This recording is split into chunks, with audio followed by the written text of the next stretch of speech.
Você precisa ser o melhor na opinião do teu cliente. Por isso que eu falo, não tente ser o melhor. Tente apenas ser o predileto. Eu vou dar o momento mais especial que ele teve com a família dele. E aí, quando você quiser viver esse momento de volta, você tem que voltar para Disney. Chapek fez o quê? Ele aumentou os preços e, de fato, ele fez o que ele precisava fazer. Ele precisava trazer dinheiro para dentro da empresa para segurar a empresa. Uma empresa listada na bolsa, uma empresa que tem pressão de acionistas, pressão de conselho. A empresa só se sustenta se dá lucro. Se cresce. Cresceu muito a empresa, estou viajando menos para visitar os clientes. Aí você se perde na cultura. Muita empresa acontece isso. A questão de não estar próximo da equipe. Se você está crescendo, tenta entender o que está fazendo você crescer. O que está sendo essa mola propulsora para você ainda falar assim, bom, se isso nos faz crescer, isso daqui é inegociável.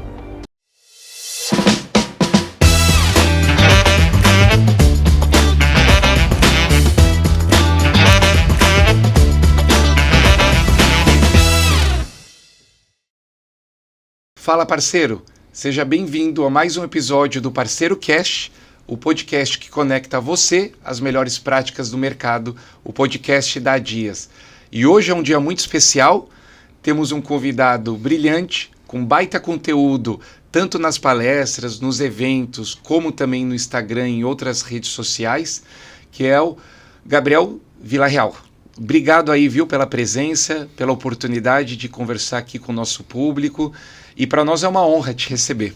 Obrigado pelo convite e vamos lá, vamos falar sobre como encantar clientes, vamos gerar aí uma grande experiência para que você possa, de fato, fazer o seu cliente gostar, porque cliente que gosta volta e cliente que volta traz alguém. Então é sobre isso, sobre fidelizar e conseguir recorrência.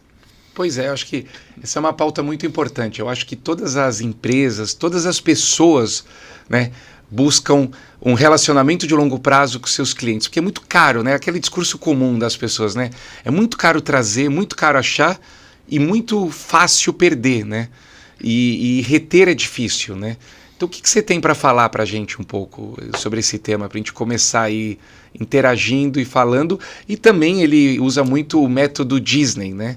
Eu não sei como você fala, se usa um nome método Disney, padrão Disney, de qualidade. Aí cada um chama de um jeito, né? O nome técnico é Metodologia de Excelência Disney, se for falar perfeito. O nome técnico dos americanos. Mas o que acontece? Vamos lá, vamos começar pelo começo. Sim, sempre. Como é que eu cheguei nisso? Eu sou apaixonado pela Disney. Como apaixonado pela Disney que eu sou, eu me apaixonei de várias maneiras pela Disney, como criança, como adolescente, como adulto, mas o que eu mais me apaixonei pela Disney foi como empresário. E quando que eu me apaixonei pela Disney como empresário? Quando eu fiquei sabendo a taxa de recorrência da Disney. A taxa de recorrência da Disney é 80%. Olha, eu estava contando para ele, eu sou exemplo vivo disso, né? De presença. E eu acho que no Brasil é um sonho de todo mundo, né? Então quase 90% das pessoas voltam. Com qual frequência? Taxa de recorrência 80%. Ou seja, cada 10 pessoas que vão para a Disney, 8 voltam. Mas o principal, quando elas voltam, elas levam alguém. E esse é o grande segredo da Disney, esse é o grande segredo da experiência da Disney. E o que eu quero hoje conversar com você é justamente sobre isso, que não é sobre o produto, é sobre experiência. Parque de diversões tem milhares ao redor do mundo. Parque de diversões temos muito bons aqui no Brasil. Por isso que a Disney não pode ficar no segmento de parques de diversões. E ela vai para um segmento muito mais elitizado do que? De memórias, de emoções, de experiência. De um lugar onde aquilo que você vai viver só se vive lá. Tem uma frase que eu gosto, que é uma frase que se fala para o time na hora do treinamento, que é o seguinte: o cliente quer férias, nós vamos dar para ele memórias em família para o resto da vida. E isso mostra muito do que a Disney pensa. Porque se você for pensar, para você tirar férias, tem muitos lugares. E se a Disney apenas te der boas férias você tem inúmeros lugares, muitos lugares que você pode tirar boas e excelentes férias. Então a Disney diz: o cliente quer tirar férias, mas o que eu vou dar para ele é algo para ele lembrar pelo resto da vida. Eu vou dar o momento mais especial que ele teve com a família dele. E aí, quando você quiser viver esse momento de volta, você tem que voltar para a Disney. Bom, mas antes de continuar, não posso deixar também de ter uma boa experiência que é com o nosso presente. Igual as lojinhas da Disney que tem as canecas, que por sinal, você sabe que todo dia que eu vou em um parque eu levo uma caneca deles, eu tenho coleção. Então agora... Muito obrigado. Você já comprou as canequinhas da Disney? Muito obrigado. Já tenho... O que eu tenho da Disney, né, é um acervo gigantesco. Né? É um acervo gigantesco, ameaçado constantemente pela minha esposa, que me chama de acumulador, mas está tudo bem. Não, e o que eu noto, né? Eu estive agora na Disney de Xangai, faz 2 meses. Maravilhosa. E eu nunca vi tanta caneca como eu vi lá. Então claramente eu vi que essa cultura deles... E é engraçado isso, porque isso tem muito a ver também com empresas, com as filiais pelo mundo ou pelo país, né? Apesar de ser um padrão, tem especificidades, né? De experiência. Por exemplo, a culinária é diferente, mas a essência, a alma dos funcionários, a atenção, o sorriso, isso é igual. Mesmo para uma cultura mais reservada, como a oriental, a gente notou isso muito lá e a gente comentou, né? Exatamente. A Disney, uma das coisas que ela fala é, seja global, mas seja local. Ah, Então, os grandes desafios da Disney, e a gente estuda muito isso sobre cultura, é como é que a gente mantém a nossa cultura dentro de outra cultura. Então você tem muitos desafios ali. Um desafio muito interessante foi a criação do Disney Cruise Line, que Sim, é os navios. A frota de navios de cruzeiro da Disney. São ótimos. Qual é a questão? Quando você vem de uma cultura de parque de diversão, muita coisa daquele show, daquele espetáculo que é um parque de diversão, não é compatível com aquilo que existe dentro de um navio. Dentro de um navio você tem pessoas que passam 6 meses embarcadas. Sim. Tem uma rotina extenuante, é muito diferente. E aí, a grande inteligência da Disney foi entender o quê? Eu preciso entender de ambas as culturas. Eu preciso entender qual é a parcela mínima da minha cultura global que tem que se fazer presente. Porque afinal de contas você quer entrar num navio da Disney e sentir que você está na Disney. Mas quanto de outra cultura, que é a cultura de cruzeiro, eu preciso absorver. Mas é gozado que eles não colocaram cassino. Pois é. Nos cruzeiros. Porque uma das razões que muita gente procura navio é para se entreter em jogos, né, de cassino. E é gozado... E por que será que a Disney não tem cassino? Eu não sei o motivo específico, mas eu tenho um excelente chute. Na Disney, cultura é inegociável. Não se negocia. Então, não importa quanto alguém deseje alguma atração ou quanto dinheiro ela possa dar, se ela não é alinhada com a cultura, ela não vai existir. E o cassino é um lugar de muita diversão para algumas pessoas, mas é um lugar de vício para outras. Sim, jogo de azar, né? É um lugar onde muitos poucos ganham, mas muitos perdem. É um lugar que pode gerar um trauma, seja na pessoa que foi ao cassino, seja na família que estava ali. Pode ser por isso, né? É um lugar de desconexão familiar, é um lugar onde Sim. muitas vezes o adulto vai para o cassino e abandona a família numa outra atração. Então o que acontece? Quando a gente fala que a cultura não é negociável, a nossa cultura tem que estar presente em tudo que a gente faz. E o que a Disney sabe tem 2 jeitos de ganhar dinheiro. Tem 2 jeitos. Tem o jeito que eu ganhei dinheiro hoje e eu me tornei uma empresa melhor amanhã, e tem o jeito que eu ganhei dinheiro hoje e eu me tornei uma empresa pior amanhã. E você pode ganhar dinheiro dos 2 jeitos. Você pode ganhar muito dinheiro fazendo coisas limítrofes, fazendo coisas erradas, fazendo coisas antiéticas, só que amanhã você é uma empresa pior. Não, e a conta chega. Por quê? E o caráter é inegociável, né? Eu lembro sempre meu primeiro treinamento na Disney. Meu primeiro treinamento na Disney, quando o nosso treinador subiu, ele sobe em silêncio, não fala nada, não fala bom dia, não fala nada. Ele sobe, ele espera o silêncio de todo mundo senta, e a primeira frase que ele diz é: o objetivo nunca é ganhar mais dinheiro. E aí você, tô aqui numa certificação de negócios, e como o cara me fala que o objetivo não é ganhar dinheiro, eu vim aqui justamente entender como é que produz resultado. Ele faz um silêncio, sabe, aquela pausa para te deixar angustiado, e diz: o objetivo nunca é ganhar mais dinheiro, o objetivo é ser uma empresa melhor. E aí ele conclui: empresas melhores ganham mais dinheiro. Então qual é a questão? E a reflexão, porque vale para cada negócio. Você tem muitas formas de ganhar dinheiro. E você pode ganhar dinheiro de um jeito que amanhã você seja uma empresa ou um profissional melhor, ou ganhar dinheiro de um jeito que amanhã você seja uma empresa e um profissional pior. Qual é a questão? Se você, todo dia, ganhar dinheiro para se tornar uma empresa e um profissional melhor amanhã você ganha mais dinheiro com menos esforço. E no longo prazo, essa é uma baita estratégia. No longo prazo, imagina que cada dia que passa você se qualifica para amanhã ter mais chance de ganhar dinheiro fazendo menos esforço. E aí que entra qual dinheiro é o dinheiro bom de se ganhar e qual dinheiro não é o dinheiro bom de se ganhar. O dinheiro bom, eles já claramente já viram e estão num caminho, né? Eles diversificaram também para áreas muito complementares, né? Que é o entretenimento também de, claro, cinematográfico, foram para a parte também de licenciamento de marca, tanto, né, é um conglomerado gigante, né? Gigante. Isso não acaba gerando uma desconexão de cultura também? Você tem ESPN, aí você tem, por exemplo, o Disney on Ice, aí você tem o navio, aí você tem o parque, é complexo, né? Não é complexo quando você pensa qual é o propósito da marca Disney. Quando você fala qual é o propósito da marca Disney, você entende que tudo isso está 100% alinhado com o propósito que norteia a cultura. E o propósito da marca Disney é criar felicidade, entregando o melhor entretenimento para pessoas de todas as idades, em todos os lugares. Esporte, entretenimento, cinema, entretenimento, Disney on Ice, entretenimento, navio são entretenimento. Agora, navio e cassino, a gente falava agora. Navio e cassino o quê? Ganhar o dinheiro do cassino não está dentro da cultura. Então isso não vai fazer parte da estratégia de negócio da Disney. Ganhar o dinheiro certo, né? Da forma certa. Ganhe o dinheiro certo, saiba abrir mão do dinheiro que não vai fazer bem para o teu negócio. A Disney, por exemplo, cassino, não vai entrar porque não está alinhado com a cultura. Atrações ultra radicais. Você tem gente que é fanática por atrações ultra radicais. E a Disney não tem. Pois é, mês que vem eu tô indo para lá, agora em outubro de 25, e é a época do Halloween. E eu já fui algumas vezes nesse Halloween noturno, né?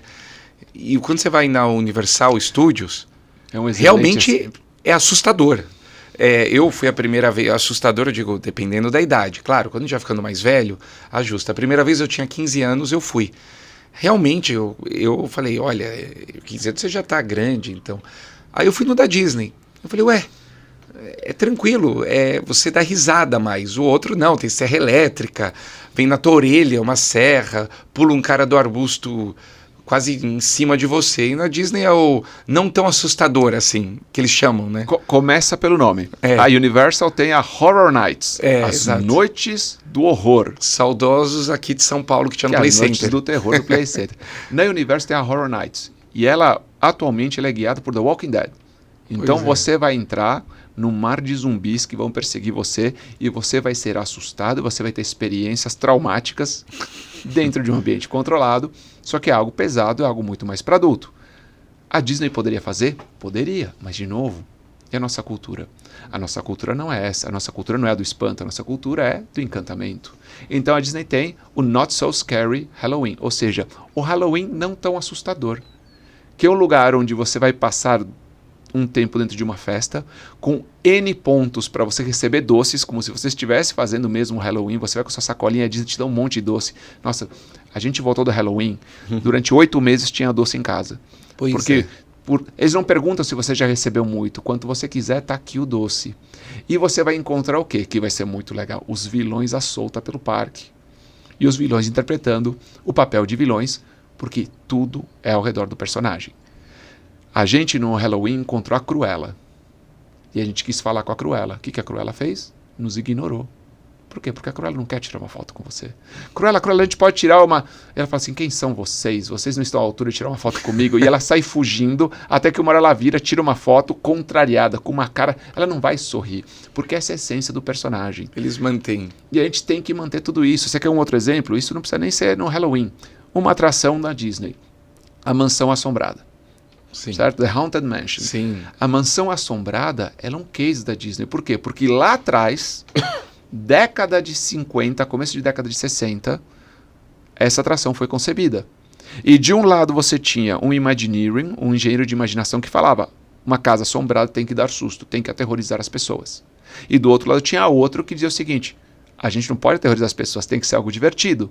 E quando você vê essa atração, você vê que você começa nela por um lugar mais assustador, e depois você termina. O assustador é a história de uma mulher e seus casamentos, e ela matava os seus maridos. Se você começa a entender as entrelinhas dessa atração, ela é assustadora, ela é mais carregada, mas depois quando você vai para o outro lado da atração, a segunda parte, são os fantasmas se divertindo. Sim, ficam passando por cima. Eles voam, eles cantam, é divertido. Por quê? Porque se misturou isso do quê? A gente não pode ter uma atração que seja somente terror.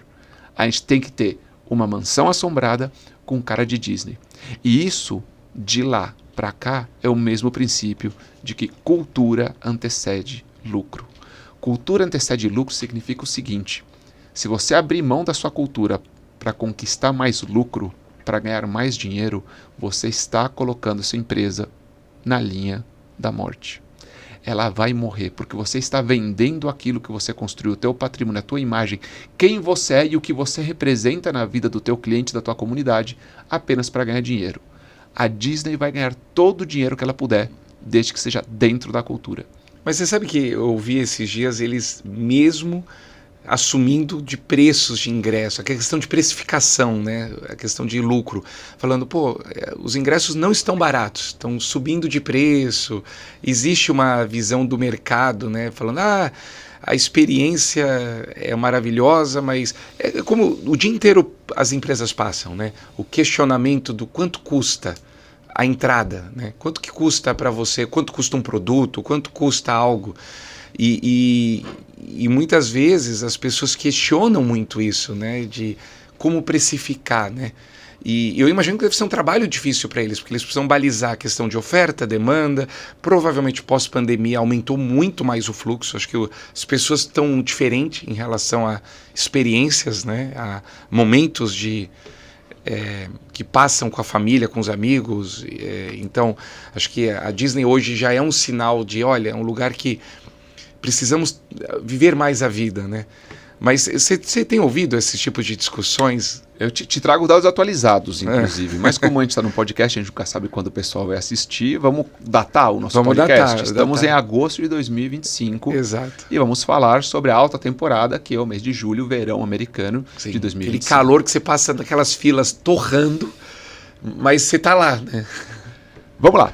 Pandemia. Pandemia afeta demais e profundamente a Disney. Por quê? Porque 1/3 da receita global da Disney é parques. Sem dúvida. Outro terço é cinema. Então você imagina que ninguém vai ao cinema, ninguém vai ao parque. E outra parte muito importante são eventos esportivos. Ela é dona da Fox Sports, dona da ESPN. Então você vê que as matrizes principais de receita da Disney todas foram paralisadas pela pandemia. Bom, Cruzeiro também. Cruzeiro também. Todas as linhas basicamente paralisadas, certo? E o que acontece? Você entra no momento de ter que resgatar a empresa. Então, conforme vem a reabertura parcial, depois total, os preços sobem. Os preços sobem sob uma presidência de Bob Chapek, né? Que Chapek fez o quê? Ele aumentou os preços e, de fato, ele fez o que ele precisava fazer. Ele precisava trazer dinheiro para dentro da empresa para segurar a empresa. Uma empresa listada na bolsa, uma empresa que tem pressão de acionistas, pressão de conselho. A empresa só se sustenta se dá lucro. Se cresce. Pois é, dando lucro. Mas ele acabou tendo que fazer o trabalho sujo, que é aumentar. E quando tudo aumenta, o fanático, ele aceita. Fala, eu sei que aumentou, muitas gratuidades foram retiradas, coisas que eram gratuitas passaram a ser pagas. A gente tinha o nosso Fast Pass, que era gratuito, agora Sim. você tem que comprar o seu direito de usar um Fast Pass ou uma Lightning Lane. Mudaram as regras. Né? Mudaram as regras para quê? Para fazer algo pago. O estacionamento, que era gratuito para os hóspedes de hotéis, começou a ser pago. Então, muitas coisas fizeram para quê? Para gerar mais matriz de receita, provavelmente para reestruturar a empresa. O que acontece é, no início, aquele teu fã diz o seguinte, não, eu vou aceitar e eu vou lá, eu vou ajudar a empresa a sair. Só que isso começa a se manter demais. É o fã cliente, né? E isso começa a se manter demais. E aquele cliente que todo ano dá o seu dinheiro para a Disney, que todo ano ele se faz presente, ele começa a não gostar. Isso faz com que Chapek saia, volte Bob Iger, o antigo presidente da Disney, para reestruturar isso com uma visão do quê? Talvez a nossa linha de precificação e as medidas que foram tomadas com relação à gratuidade começaram a violar nossa cultura. A gente começou a focar demais no dinheiro, o objetivo nunca é ganhar mais dinheiro, e esquecemos da experiência do cliente. Eu acredito que hoje, lembrando, agosto de 2025... ainda não alcançaram um equilíbrio com relação a isso. Não conseguiram alcançar o equilíbrio. Tudo ainda está muito caro. Sim. Isso leva para quê? Este julho foi a maior baixa de público da Disney e de Orlando nos últimos anos. Ou seja, agora há um sinal para entender o que aconteceu. Passados tantos anos da retomada em 2021, 2022 e tudo mais, as pessoas agora estão achando que é caro. O americano acha que é caro. Até porque de 80% a 90% daquele business é americano. A gente acha que a gente é, nossa, mas o brasileiro vai em peso e tudo mais. De 80% a 90% do business da Disney é focado em público americano. Quando eles param de ir, o negócio sofre. o negócio sente. E o que acontece? O americano vai todo ano. Ele vai todo ano. Muitos têm passe anual. Muitos têm passe anual, muitos fazem parte do Disney Vacation Club, ou seja, eles têm um timeshare ali dentro, que eles têm 1 semana ou 2 semanas de hospedagem no hotel premium que eles podem utilizar. Então, é um momento onde cultura e equilíbrio financeiro se chocam. E o que a gente viu na retomada da pandemia é o quê? Se você sai demais da cultura para procurar o equilíbrio financeiro, você vai sofrer. Então agora é o momento onde estamos esperando que algumas medidas aconteçam para voltar naquilo que é o quê? O que vai sustentar a empresa não é o dinheiro. O que vai sustentar a empresa é a cultura. Se a gente voltar para a nossa cultura, o cliente volta. E aí fica um recado para você.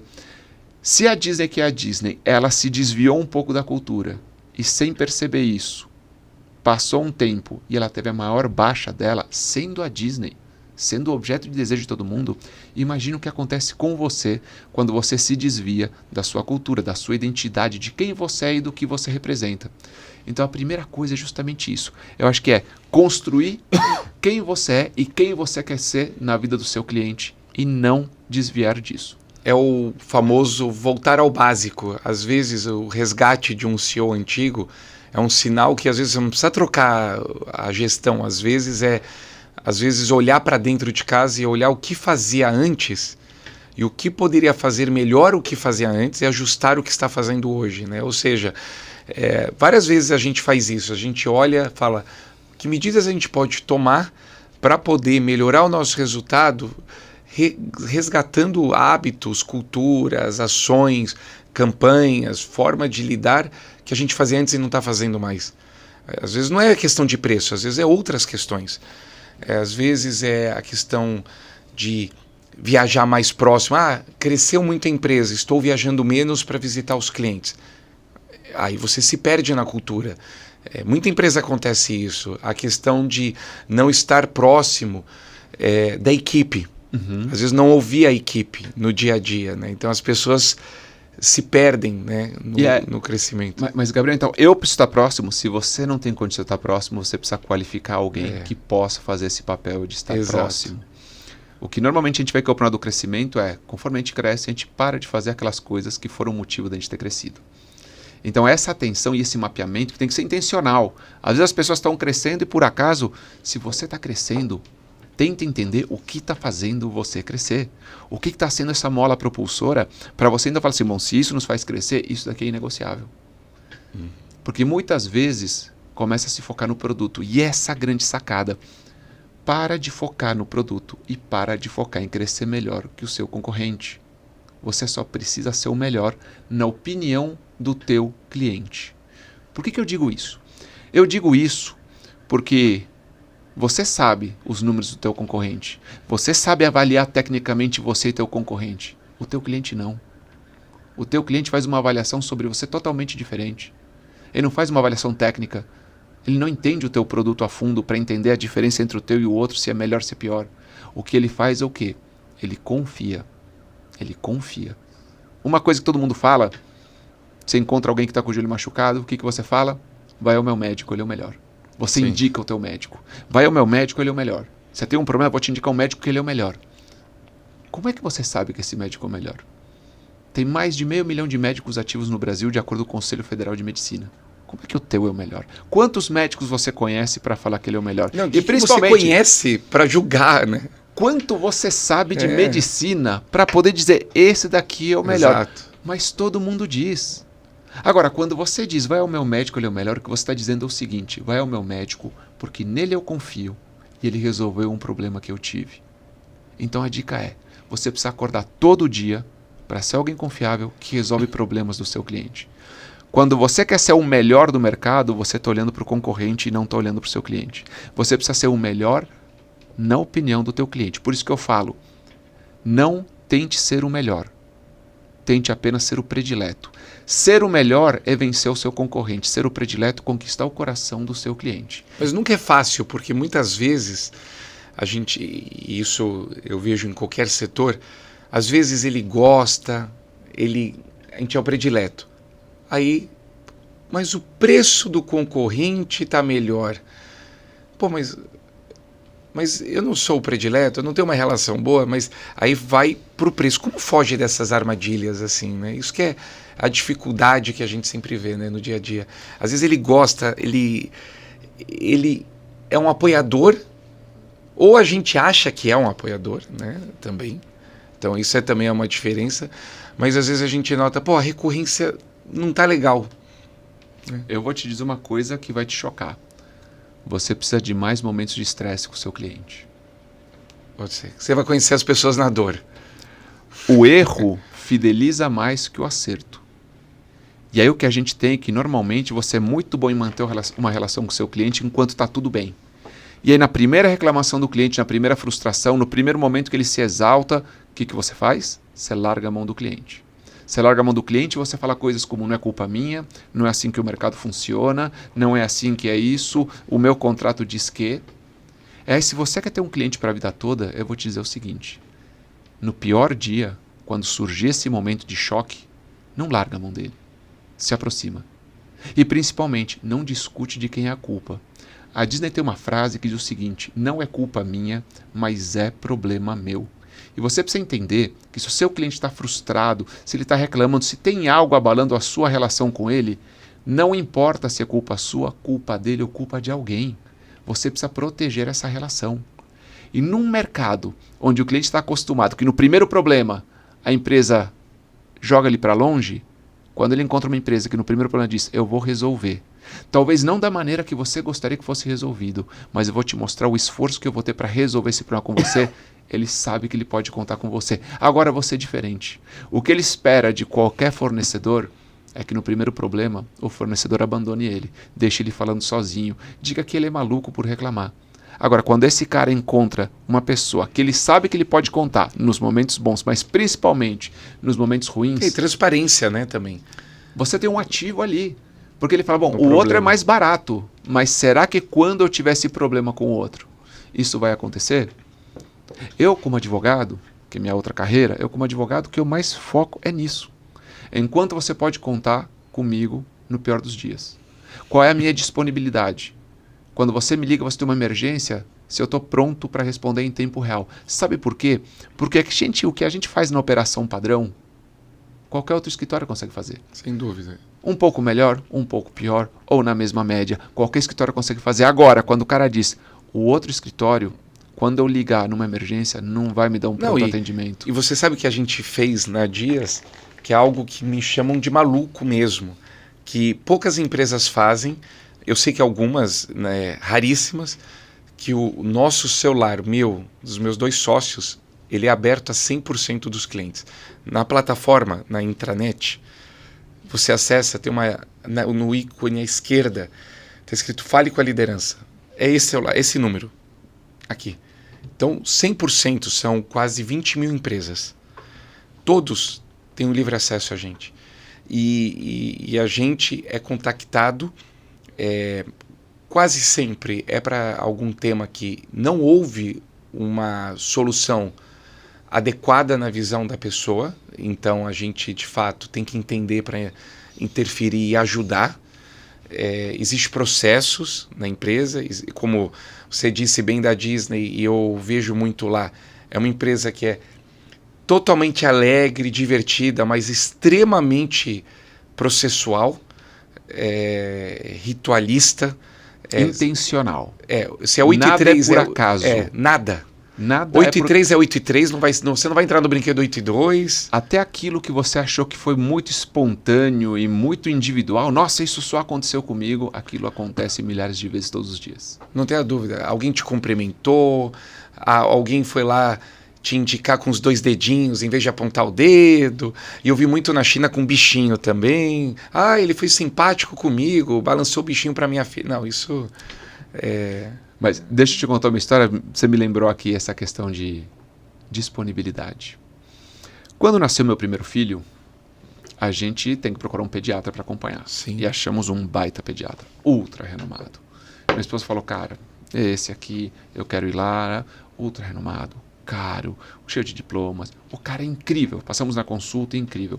A última pergunta da minha esposa para o pediatra. Você nos deixa o seu contato de WhatsApp se a gente tiver uma emergência. A resposta do pediatra foi: se você tiver uma emergência, você procura o Hospital Sabará.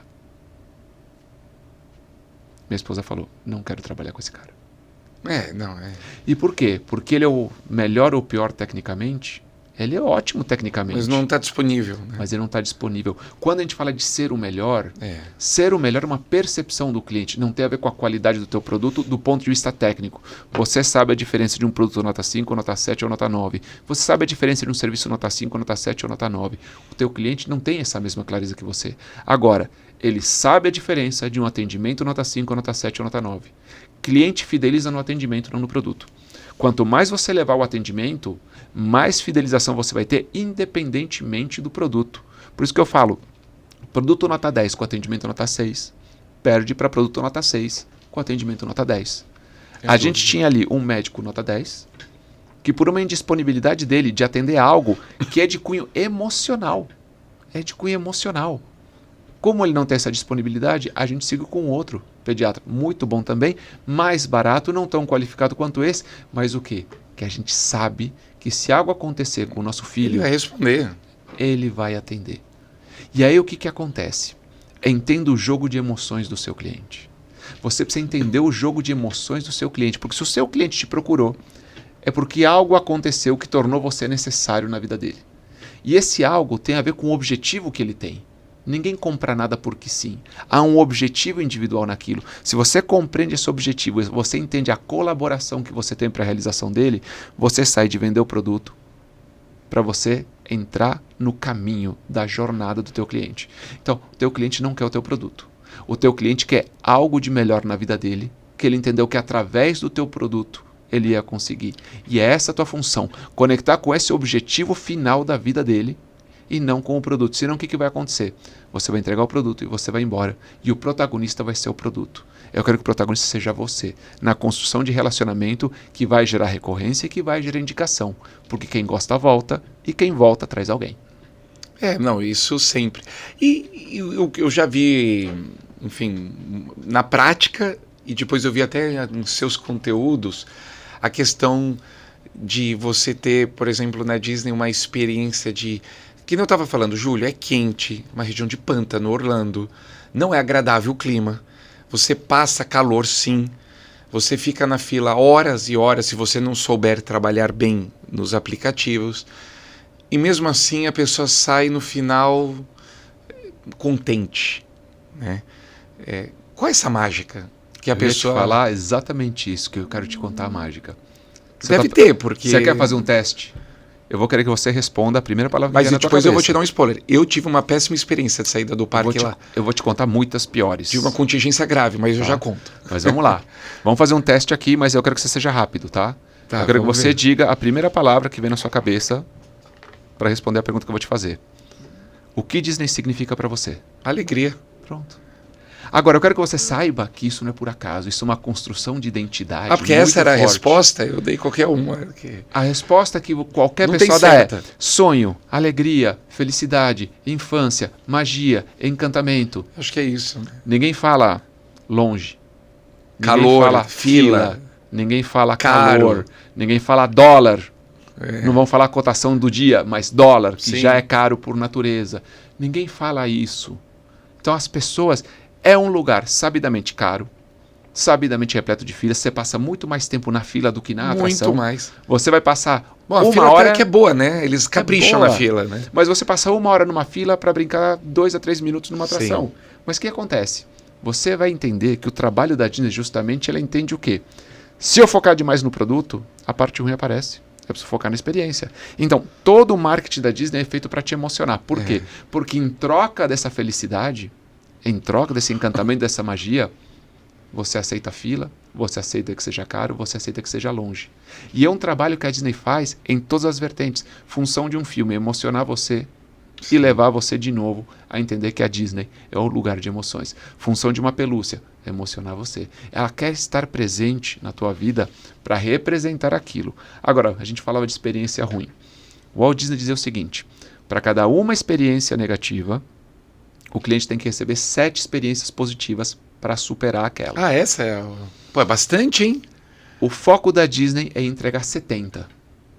Pô, Gabriel, mas como que eu entrego 70 experiências positivas para cada experiência negativa? É simples. Sabe que uma experiência positiva é uma microexperiência. Às vezes você nem repara. Alguém sorriu para você. Você tem uma experiência positiva. Às vezes um banheiro limpo. Alguém deu tchau. O seu banheiro está limpo. Alguém brincou com o seu filho. Alguém deu um adesivo para o seu filho. Seu filho viu alguma coisa que gostou. Positivo, positivo, positivo. E ao longo do dia acontecem experiências negativas. Sabe o que é legal? No final do dia as pessoas não lembram. Elas não lembram. Elas Mas acham aí que eu tive. perfeito. Você sabe o que aconteceu comigo? A última vez que eu fui no Magic Kingdom, quebrou. A gente saindo, a massa pós o show, quebrou o monorail. Isso quebrou. é trágico. A gente fala do mágico ao trágico. Quebrou. E eles bloquearam todo mundo. Eu acho que em menos de 5 minutos, tudo bem. Resolveram colocando ônibus. Mas a gente notava. Eu acho que talvez eu tive uma percepção. Lógico que as crianças não. Mas eu claramente notei um desespero dentro, mas nas pessoas que trabalham no parque. Porque quebrou. Aí só tinha o barco. Porque, né, acho que para quem não sabe, para você entrar no Magic Kingdom, você entra... Até a forma que foi concebido isso, o pessoal brinca, né? O estacionamento é longe. E a bilheteria é longe. Tudo longe. Porque você paga de um lado, mas do outro lado você se diverte de graça. É, exatamente. De propósito, eu nunca tinha reparado isso. É isso. Todo o seu gasto, a gente está falando de uma época onde se pagava em dinheiro. Você tinha que pegar uma fila e comprar. Então, a fila, a aquisição do ingresso, o pagamento do estacionamento, o pagamento do ingresso. Tudo longe. Tudo longe. E depois você entra numa viagem ou de monotrilho, né, que é um trem aéreo, ou de ferry boat pelo lago, para chegar num lugar onde você entra de graça, onde tudo é de graça. E uma coisa interessante, aquele lago é artificial. Foi construído pela Disney. Aquele lago não existia. Acho que é para separar do mundo real do mundo mágico. Mundo real do mundo mágico. Exatamente. Agora, qual é o problema dessa experiência? Aí resolveram com ônibus, viu?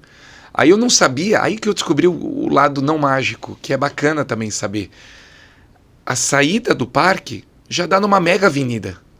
Sim. Então, de repente eles colocaram ônibus, eu falei, ué, a gente já tá aqui, por que a gente para tão longe? Por que eles não põem estacionamento aqui? Aí eu comecei a me questionar, falei, não, deixa do jeito que tá bom. Foi só um dia, já vai voltar tudo ao normal, né? Mas eu vou te dizer por que essa experiência te marcou. Essa experiência te marcou por quê? Porque a coisa mais trágica que pode acontecer é que a experiência ruim seja a última.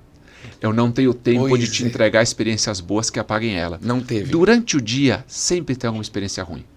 Alguém na fila que não te trata bem, sabe? Uma fila para almoçar. A pessoa que na hora de conferir teu cinto de segurança falou de um jeito errado. A pessoa que está te atendendo no restaurante. São pessoas. Você não fala muito bem o inglês, ela fica nervosa com você, faz uma careta. Tem muita experiência ruim acontecendo, mas você não lembra. Sim. O problema da tua experiência é que ela foi ao final. E você quer saber, eu posso te contar um segredo aqui? Vamos contar um segredo para turma aqui? Opa! Quando você chega ao parque, né, tem toda uma estratégia. E eu quero contar essa estratégia se a gente tiver tempo. A primeira é, quando você vai de ferry boat, quando você pega o barco de um lado do lago, você olha para o outro lado e o castelo está lá. Sim. Conforme o ferry vai chegando perto do porto, o jogo de perspectivas da entrada da Disney, que é a estação de trem, tira o castelo do teu campo de visão. Isso te gera ansiedade, você nem percebe, mas você quer ver o castelo. Quando você entra por uns túneis pequenininhos. Não era mais fácil a entrada ser aberta? E você passa por aqueles túneis? A função daqueles túneis, eles representam entradas antigas de cinema. Você está entrando num filme. E eles fecham a tua visão, fecham a tua amplitude, para que assim, você vai para um lugar de visão muito fechada, e quando você sai dele, você está no parque. Abre-se tudo, a luz, abre-se tudo, a decoração, a arquitetura, e você está de frente ao castelo? Não. Você saiu de lado. Você não conseguiu ver o castelo. Você só vê o castelo quando você se mexe ao meio. Esse é o primeiro jogo. O segundo jogo é, o castelo, ele é menor do que parece. Sim. Tem um jogo de cena, por quê? Porque se ele fosse maior, se ele fosse só um pouco maior, ele tinha que ter uma luz de controle aéreo ali. Agora imagina o Castelo Cinderela com uma luz vermelha piscando na pontinha dele. Então é um jogo onde cada andar vai diminuindo de tamanho para te dar uma perspectiva maior. E tem outra coisa interessante que talvez você não tenha percebido. A avenida principal, Main Street USA, é uma subida. Não tinha reparado. É uma subida. Muito leve. Então o que acontece? Para você ir devagar. Conforme você vai indo, você não sente o esforço da subida, mas teu corpo sente. E quando você chega perto do parque, essa subida vira uma leve descida. Ou seja, o teu corpo, quando se encontra na proximidade do castelo, ele te dá uma sensação boa que tem a ver com a quebra do esforço. Tudo isso foi pensado por Walt Disney. E o que isso faz no final do teu dia?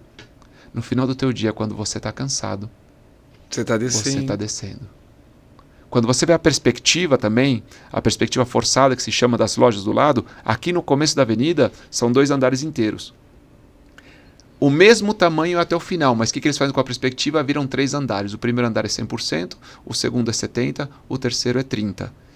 Então, isso faz com que as linhas se afunilem. Então, quando você entra, esse jogo de perspectiva faz o castelo estar mais longe, mais ansiedade, mais distância. Quando você vai sair, a perspectiva fica invertida. A saída está mais perto. É nesse nível de detalhe que acontece a experiência da Disney. E você nunca percebeu. Nossa, eu pensei em muita coisa. E aquela questão de ter cada área temática, né? Também, né? Tudo mundo isolado, cada um é um jeito, né? A parte de paisagismo da Disney é fantástica. Quando você é para uma área temática, toda a paisagem bloqueia a outra. Pois é, né? Não dá pra... É imersão. Mas uma coisa interessante, Magic Kingdom, cada área temática tem uma cor. Então você se posiciona sensorialmente sem perceber. Então quando você vai aqui para Tomorrowland, à direita, como todo mundo vai, lá é azul e roxo. Azul, roxo e cinza. Então você percebe pela cor que você está em Tomorrowland, porque todo comunica daquela maneira. Tem um cheiro muito sutil no ar que você não percebe conscientemente, mas subliminarmente você percebe, que te posiciona em Tomorrowland. Tem uma música de Tomorrowland.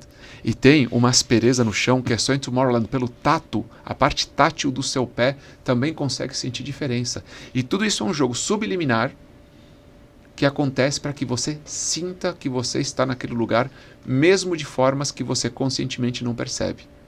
Gabriel, mas precisa fazer isso? Precisar não precisa. Mas como dizia John Hench, um dos maiores engenheiros de imaginação da Disney, a fórmula do sucesso é dar atenção aos pequenos detalhes que as outras pessoas não querem gastar tempo, dinheiro ou esforço para fazer. E eu te pergunto, o que você poderia estar fazendo pelo seu cliente?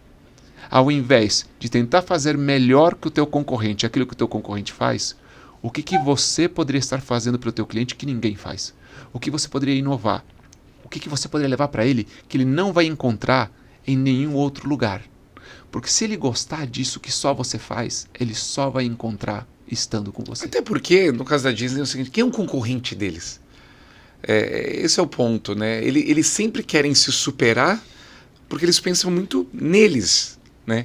Eu vejo isso muito nas empresas. Às vezes a gente olha tanto para concorrente, mas às vezes a gente tem que se superar nós mesmos, né? Dentro de casa. Você acabou de tocar num dos pontos mais legais da Disney, porque a Disney tem uma definição de concorrente. Quando a gente estuda lá, uma definição clássica de concorrente para a Disney. E a Disney diz o seguinte: concorrente é toda empresa com a qual o teu cliente te compare. Então, quando a Disney pensa em concorrente, você pode achar que o concorrente da Disney é a Universal, é o SeaWorld, é o Busch Garden, mas é a Royal Caribbean, mas é a Apple, porque a Apple gera experiência para o cliente. É isso. E o cliente vai comparar a experiência. Eu estava pensando nisso, eu podia ter falado do Universal, eu pensei nisso, não é a Universal concorrente da Disney. Tesla, outra experiência. Então, quando o teu cliente compara a tua experiência, no ramo de experiência é isso, quando o teu cliente compara a tua experiência com outras, você precisa entender mais sobre experiência. Ou seja, não é sobre ser, de novo, não é sobre ser melhor que o outro concorrente que faz o que você faz. É sobre entender o universo de atendimento do teu cliente. Então, se você vai trabalhar com um cliente a mais, esse cara viaja de primeira classe ou de executiva. Esse cara viaja de Emirates, Air France. Esse cara frequenta a loja da Apple. Esse cara compra carro importado. Esse cara pode frequentar uma loja da Porsche, da BMW, da Mercedes. Qual que é o nível de atendimento que ele tem lá? Você tem que medir o teu atendimento com base no universo referencial do teu cliente. Aí o que você acaba fazendo? Não, vou atender melhor que o meu concorrente aqui. Não é esse o paradigma, não é esse o modelo, não é esse o alvo. Você tem que entender com quem você trabalha. E é muito legal por quê? Porque de um lado, no público mais alto, você vai ter uma exigência muito grande de qualificação de atendimento. E no público mais popular, sabe o que é legal? Que com muito pouco você surpreende. Porque quando você vai para a base, você vai entender que essa pessoa frequenta uma série de lugares que não dão para ela uma experiência. Atenção, às vezes, Eu tenho sorriso. Eu tenho empresas muito bem sucedidas por fazerem pequenas ações de encantamento para público popular. Por quê? Porque que tipo de encantamento, por exemplo? O mínimo. Imagina o Dá seguinte, um bombom. imagina o seguinte, eu vou pegar uma pessoa, vamos falar de mercado imobiliário que eu trabalho muito, certo? No mercado Minha Casa Minha Vida, que é a linha mais popular do mercado.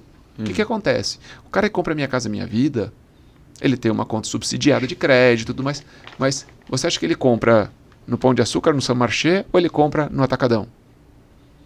Como é que o funcionário do Atacadão trata ele na experiência do Atacadão? Você acha que o funcionário do Atacadão está preocupado em sorrir, em atender, em ser atencioso com ele? Você acha que toda a estrutura visual do Atacadão ela é feita com uma cenografia para tornar sua experiência de compra mais agradável, mais amena? Não é. Então, ele está acostumado a passar por lugares que não trabalham uma experiência para ele. Ele está acostumado a passar por lugares que valorizam o fato dele comprar. Valorize o seu dinheiro, compre comigo. Foca só no preço, né? Quando eu conheço esse corretor, o que ele faz? Ele faz o mínimo do mínimo, mas ele encanta. Por quê? Ele trata com respeito, ele trata com sorriso, ele esclarece dúvidas, ele tem paciência. Olha no olho, olha, ajuda. E para toda operação que ele fecha, para toda venda que ele fecha de imóveis de valor popular, ele dá um champanhe. Ele dá um champanhe de uma marca popular, que não custa muito para ele, mas sabe o que acontece? Aquele cliente não está acostumado a ser tratado desse jeito. Qual foi o efeito que ele conseguiu no mercado popular? Qual que é o legal do mercado popular? Tem muita gente. Então ele ficou famoso por atender bem. Todas as pessoas que compram dele indicam. E por que é importante que indiquem? Porque o público popular não vai comprar imóvel a cada 2 anos, a cada 5 anos. Sim. Normalmente faz uma compra e vai ficar com financiamento a longo prazo e não vai fazer outra compra. Mas eles indicam. Então, toda vez que alguém daquela região precisa comprar imóvel popular, dentro daquela comunidade onde as pessoas se falam, ele virou a referência. Ele virou a referência por quê? Por fazer algo básico que para aquele público é negado.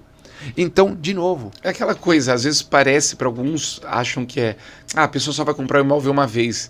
Esquece que a recorrência vem das indicações também. Exato, mas aí de novo aquilo que a gente falava. As pessoas se perdem aí, né? Concorrente é toda empresa com quem o teu cliente te compare. Então, se o universo do teu cliente é de baixa qualidade de atendimento e você entrega uma qualidade mínima, não precisa ser alto, mínima, você está acima da expectativa dele, você surpreende. Se o teu cliente é de um ambiente mais qualificado em termos de atendimento, você precisa se esforçar bastante para compreender esse universo e entregar para ele algo que esteja à altura do que ele faz. E, de novo, nada disso tem a ver com você olhar para o teu concorrente ou querer fazer melhor que o teu concorrente. Você precisa olhar para o teu cliente. É sempre foco nele, né? E bom, e o que você deixa aí nesse momento mais final da nossa conversa? O que temos mais do que a gente pode pegar da Disney, trazer para as empresas, para os parceiros nossos? O que tipo de... Uma última mensagem? Uma mensagem, Uma última mensagem é: seja o protagonista. Entenda que, por melhor ou pior que seja o teu produto, você é o protagonista. E quando eu digo seja o protagonista, assuma esse papel de direcionar a experiência. Porque quando você foca só no produto, você vai querer deixar que o produto faça o show. E o show tem que ser você. O show tem que ser quem você é, o jeito que você atende, como você trata, como você explica. O show tem que ser os processos que você tem, que são focados em resolver o problema do teu cliente. O que a gente tem tido muito é que hoje em dia as pessoas estão mais preocupadas em deixar o produto falar do que em elas assumirem essa posição. Seja a pessoa que o seu cliente vai lembrar. Seja alguém importante na visão do seu cliente. Porque, de novo, não é sobre ser o melhor, é sobre ser o predileto. E ser o predileto é um vínculo pessoal. Não é sobre o produto, é sobre você. É sobre como você atende, como você trata, como você cuida, como você reporta. Então, quando você entender isso, você vai ver o seguinte: o teu atendimento é o que vai definir quem você vai ser no longo prazo. O teu atendimento que vai tornar você uma empresa melhor, independentemente do produto melhorar ou não. O teu produto pode ser o mesmo ao longo de anos, mas se todo dia você caprichar no teu atendimento, dia após dia você se torna uma empresa melhor. Empresas melhores ganham mais dinheiro. É isso aí, pessoal. Obrigado, viu, pela presença aqui com a gente. Foi muito bom, foi muito conteúdo. Bom, também o seu conteúdo na internet também é maravilhoso, tem muita informação lá. Depois a gente deixa aqui também para o pessoal te seguir. E para todo mundo, bom, não esquece de seguir a gente, de indicar, também a gente precisa disso, é importante para essa comunicação. Então a gente tem o nosso podcast aqui do grupo nosso, que a gente tem falado sobre práticas de mercado, sobre governança, sobre informações. A gente já falou de religião, já falamos de saúde. Então é aquilo que você falou, né? A gente tenta diversificar, às vezes não é só produto, né? Isso acaba sendo muitas vezes muito maçante, e as pessoas querem mais, querem se conectar, querem estar junto de experiências, e a gente tem construído isso. Então acho que a gente compartilha muito dos valores. Então, pessoal, obrigado, Gabriel, aí pela presença aqui com a gente. Obrigado pelo convite. E é isso. Então, terminamos esse episódio. Nos sigam nas redes sociais e até o próximo. Obrigado.